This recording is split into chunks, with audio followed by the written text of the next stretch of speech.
નમસ્કાર વિદ્યાર્થી મિત્રો, દરેકનું હાર્દિક સ્વાગત છે। મિત્રો, ધોરણ 9ની અંદર તમારા સામાજિક વિજ્ઞાનની અંદર નવી નકશા પોથી આવેલી છે, જેનો આપણે સંપૂર્ણ સોલ્યુશન કરવાના છીએ, જેને તમે ભૂગોળ પોથી પણ કહેતા હોય છે। જે અંદર મિત્રો તમારા ચેપ્ટર નંબર 13 શરૂઆત કરીએ છીએ, જેમાં ભારત સ્થાન, ભૂસ્તરીય રચના અને ભૂપૃષ્ઠ 1। મિત્રો, બીજી વાત કે તમારા અન્ય દરેક વિષયના સ્વાધ્યાય સોલ્યુશન, એકમ કસોટી હોય કે મિત્રો જે કોઈ પણ નકશા હોય, પ્રયોગ પોથી હોય, સંપૂર્ણ સોલ્યુશન આપણે ચેનલ પર ઉપલબ્ધ છે। જે પ્રમાણે તમારા જે ચેપ્ટર્સ ચાલતા રહેશે એ પ્રમાણે તેનું સોલ્યુશન આપણે ચેનલ પર મિત્રો જે છે મુકાતો રહેશે। તો દરેક વિડીયો તમને જે જોવાના બાકી હોય એ આ વિડીયો ડિસ્ક્રિપ્શનમાંથી જઈ તે લિંકના આધારે તમે જોઈ લેશો, અથવા તો પછી તમે તમારા જે છે આપણે ચેનલ પર જશો, તે પ્લેલિસ્ટ આપેલું છે, પ્લેલિસ્ટના આધારે પણ જોઈ લેશો। તો મિત્રો, આપણે અહીં ચેપ્ટર નંબર 13ની વાત કરીએ છીએ। તમે નીચે થોડા જશો એટલે કે પેજ તમે ચેન્જ કરશો તો તેની અંદર તમારે જે છે જ્યાં લખવાનું આવે તે આપણે સંપૂર્ણ સોલ્યુશન તમને સમજૂતી સાથે આપીએ। તો મિત્રો, અહીં તમે જોઈ શકો છો કે શું કરવાનું છે। પ્રશ્ન નંબર 2 છે, ભારત નકશામાં નીચેની વિગતો યોગ્ય સ્થાને નામ લખીને દર્શાવવાના છે। આ સંપૂર્ણ છે ભારતના જે છે રાજ્યો, શાસિત પ્રદેશ અને રાજધાનીઓ, તે ઉપરાંત પડોશી દેશો, અરબ સાગર, બંગાળની ખાડી, અક્ષાંશ વૃત્ત, કર્કવૃત્ત, રેખાંશ વૃત્ત અને પ્રમાણ સમય રેખા, જે સંપૂર્ણ ડિગ્રીઓ સાથે આપેલી છે એ આપણે તમને દર્શાવીને બતાવેલી છે। સૌપ્રથમ અહીં ઉત્તરથી શરૂઆત કરીએ છીએ, જેમાં સૌપ્રથમ અહીં આવશે 37.6 ઉત્તર અક્ષાંશ। તેની જ સાઈડમાં અફઘાનિસ્તાન આપેલું છે, ત્યાંની સાઈડમાં આપેલું છે પાકિસ્તાન। પાકિસ્તાનની અહીં સરહદ છે આપણા ભારતની, જેની અંદર તમે જોઈ શકો છો અહીં પહેલાં લદ્દાખ છે, શ્રીનગર છે, ત્યારબાદ અહીં આપણે જોવા જઈએ લેહ, શિમલા, ચંદીગઢ, દેહરાદૂન, દિલ્હી। આની સાઈડમાં આવશો તો સીધી લીટી છે ભારતની પ્રમાણ સમય રેખા। ત્યારબાદ ઉપરનો તમે આ ભાગ જોઈ શકો છો એ ચીન છે, તેની નીચે તિબેટ છે। તિબેટની અહીં મિત્રો આપેલું સાઈડમાં છે કે 97.5 પૂર્વ રેખાંશ વૃત્ત। તિબેટની નીચે જશો એટલે આવશે અહીં ભારતની અંદર આવશે ગંગટોક, ઈટાનગર, દિસપુર, સાઈડને કોહિમા, ઇમ્ફાલ, આઇઝોલ। ત્યારબાદ નીચે જશો અહીં સાઈડની અંદર એટલે મ્યાનમાર એટલે કે બર્મા।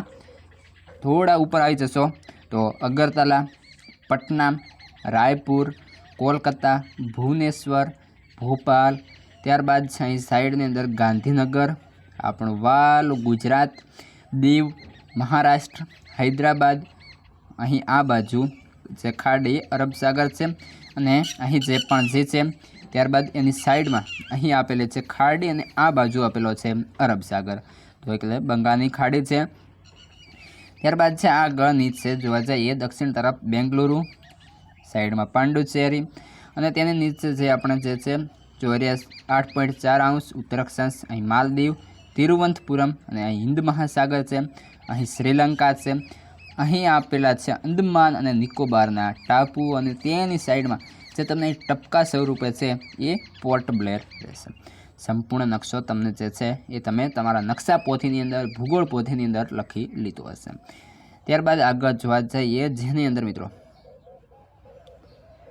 આપણે તમારે જે પણ સંપૂર્ણ મિત્રો વિશ્વનું સંપૂર્ણ સ્વાધ્યાય સોલ્યુશન હોય કે અન્ય કોઈ પણ મટીરિયલ હોય, તમારા ધોરણનું સંપૂર્ણ જે છે એ આપણે ચેનલ પર ઉપલબ્ધ છે, તો તમે જોઈ લેશો। તમારા અન્ય ભાઈ બહેન અન્ય ધોરણમાં ભણતા હોય તો એમને પણ સંપૂર્ણ જે છે એમના વિષય પ્રમાણે, એમના ધોરણ પ્રમાણે આપણે સંપૂર્ણ મૂકેલો છે એ પણ જોઈ લેશે। આગળ જોઈએ સાચા જોડકા આપણે જોડવાના છે। ભારતની પ્રમાણ સમય રેખા તો કે 82.30 પૂર્વ રેખાંશ વૃત્ત, તો અહીં પહેલામાં આવશે 2। કર્કવૃત્ત તો આવશે 23.30 ઉત્તર અક્ષાંશ, તો અહીં આવશે મિત્રો 4। ત્યારબાદ છે ઇન્ડોનેશિયા, તો આવશે મલાક્કાની સામુદ્રધાની એટલે કે અહીં આવશે 1। અને ભારતનો પ્રાચીનતમ પ્રદેશ તો દક્ષિણનો દ્વીપકલ્પીય પ્રદેશ। આ પ્રમાણે તમારા સાઈડમાં ઉત્તર લખી લેવા રહેશે, ખરા કે ખોટા। પહેલું છે ભારત દેશ ઉત્તર ગોળાર્ધમાં આફ્રિકા ખંડના દક્ષિણ ભાગમાં આવેલો છે, તો આવશે મિત્રો ખોટું, તો પહેલા અંદર ખોટો છે। બીજું છે ભારતનું ક્ષેત્રફળ જગતના ભૂક્ષેત્રના આશરે 2.42% છે, તો સાચું। ભારતના લક્ષદ્વીપ ટાપુ અરબ સાગરમાં આવેલા છે, એ પણ સાચું। ભારતની પ્રમાણ સમય રેખા 80°30 પૂર્વ રેખાંશ છે, તો મિત્રો એ પ્રમાણે જે છે એ આવશે ખોટું। ત્યારબાદ આગળ જઈએ, ભારતની પ્રમાણ સમય રેખા 5 રાજ્યોમાંથી પસાર થાય છે, તો બિલકુલ સાચી વાત છે। ભારતની દક્ષિણે પેસિફિક મહાસાગર આવેલો છે, તો ખોટું. તો કયો મહાસાગર આવશે એ કોમેન્ટ અવશ્ય કરશો. 5મા નંબરે છે નીચેના પ્રશ્નોના એક શબ્દમાં ઉત્તર લખો.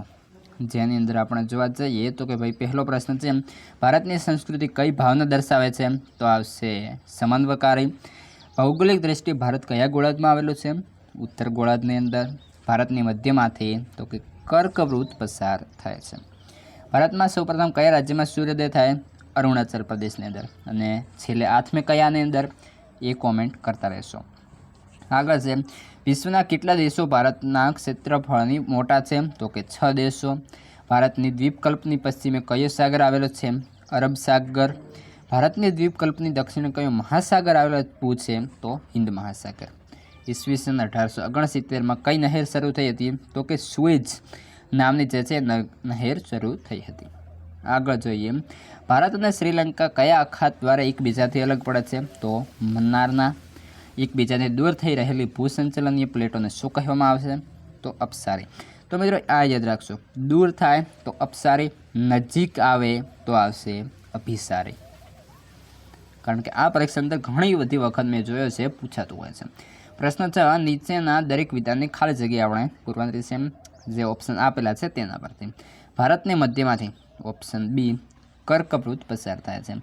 પ્રશ્ન 2 ભારતમાં સૂર્યોદયનો આરંભ આપણે ઉપર જોયું એ પ્રમાણે અરુણાચલ પ્રદેશમાં સૌ પ્રથમ થાય છે. પ્રશ્ન 3 ભારતની પ્રમાણ સમય રેખા 5 રાજ્યોમાંથી પસાર થાય છે. આગળ જોઈએ ચોથા નંબરે ક્ષેત્રફળની દ્રષ્ટિએ જગતમાં ભારત તો કે 7મા ક્રમે છે. અને મિત્રો વસ્તીની દ્રષ્ટિએ કયા ક્રમે છે એ તમે જાણતા જ હશો.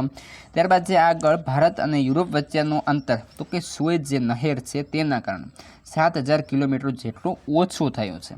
ભારત હિન્દ મહાસાગરના શીર્ષ સ્થાને આવેલો છે. ત્યારબાદ છે ભારત અને શ્રીલંકા પાલ્કની સામુદ્ર ધાની દ્વારા અલગ પડે છે.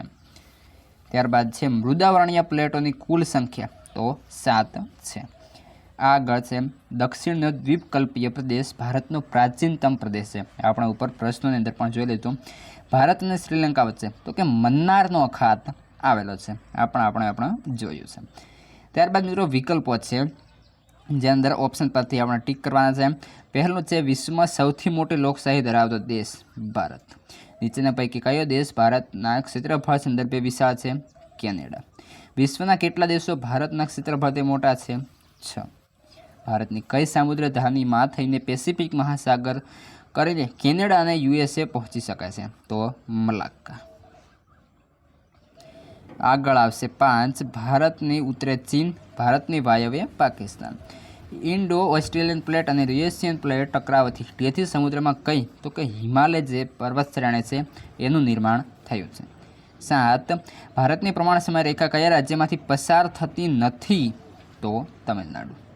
ભારતનો પ્રમાણ સમય કયા રેખાંશ વૃત્ત પરથી ગણાય છે, 82°30 પૂર્વ રેખાંશ વૃત્ત. મિત્રો આ હતું તમારું જે છે ચેપ્ટર 13 જે ભૂગોળ પોથીનું સંપૂર્ણ સોલ્યુશન. હવે આગળનું જે ચેપ્ટર છે એનું પણ સોલ્યુશન તમને આ વિડીયો ડિસ્ક્રિપ્શનમાંથી અથવા તો ચેનલના પ્લેલિસ્ટમાં જશો ત્યાંથી મળી જશે.